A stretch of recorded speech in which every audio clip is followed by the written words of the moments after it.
Other than the Stephen King book, I'd never heard of the Tommyknockers. I didn't know they were an actual thing, or a legend at least.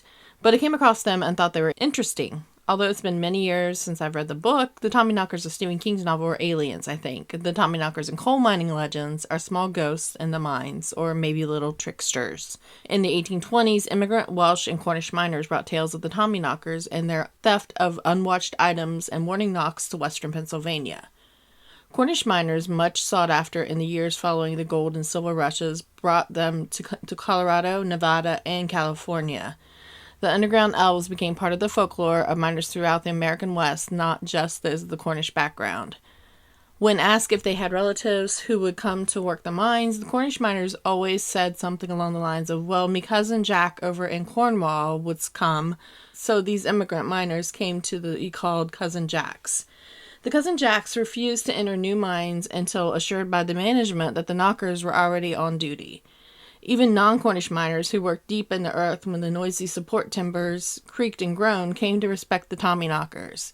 The American interpretation of knockers seemed to be more ghostly than elfish. Belief in the knockers in America remained well into the 20th century when one large mine closed in 1956 and the owners sealed the entrance. Fourth, fifth, and sixth generation Cousin Jacks circulated a petition calling on the mine owners to set the knockers free so that they could move on to other mines. The owners complied. Belief among Nevadan miners persisted among its miners as late as the 1930s. Knockers also appeared as a name for the same phenomena in the folklore of Staffordshire miners. Here's a story I found online. Deep underground in a mine, the sound of creaking timbers and cracking rock meant it was time to bolt for safety. If you made it out before the cave-in, you could thank the Tommyknockers for the warning. Miners often brought their traditions with them. They made the pasties or meat and vegetable-filled pies that they remembered from home. They told stories to remind them of their heritage. One of the stories concerned tiny elves who lived in the mines.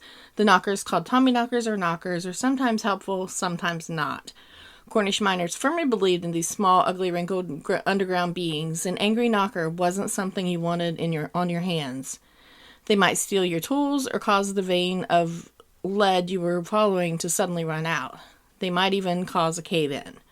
The knockers could also be helpful if you treated them right. After eating lunch, miners often left their crusts of their pasty behind for the knockers to eat. Having them in your mine was a good sign because they only worked the best ground.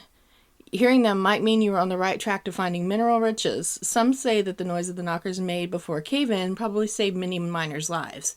Today, miners don't believe in Tommyknockers. Science and engineering has helped make mining safer, and